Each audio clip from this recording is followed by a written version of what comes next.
को सप्रेम साईरा आसंतु सुनिबा आजिर प्रशांति अनुचिंता श्री कृष्ण का प्रति गोपिका मानकर प्रार्थना आमे कौन शिक्षा लाभ करि पारिबा आमर दैनंदिन प्रार्थना किपरि हेबा आवश्यक भगवान जी प्रेमपूर्ण भावरे आमर मार्गदर्शन करिबा सहित उत्साहित मध्य करिछन्ते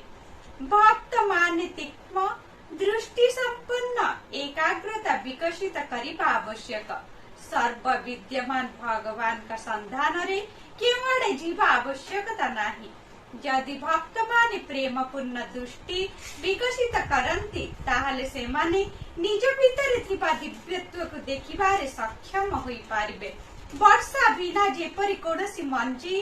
गजा होई पारे नाही सेहीपरि मंजी बिना कोनसी वर्षा फसल अमल करि पारिबो नाही भक्त माने मध्य दिव्यत्व ठारू आशीर्वाद र वर्षा साहाय्य रे नाम स्मरण र बीज रोपण करी भक्ति विकसित करिबा आवश्यक समस्तंकर शुष्क हृदय को निज वंशी निर्गत हेउथुबा प्रेम र निर्झर द्वारा द्रवीभूत करंतु एही प्रार्थना गोपी मानकर श्री कृष्ण का प्रति थिला गोपी माने श्री कृष्ण को वंशी बजाइबा पई प्रार्थना करुथिले जहा द्वारा वेदर सार तत्व गुड़िक सुमधुर संगीत भावरे निर्गत हेब एही मधुर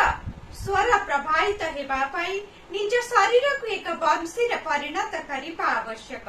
जहा द्वारा एही शरीर अन्य मानक सेवा प्रदान करिबा पई योग्य उपकरण रे विवेचित होई पारिबो भगवान को प्रेम करिबार सर्वोत्तम मार्ग हेउछि समस्तंक प्रेम कर समस्तंकर सेवा कर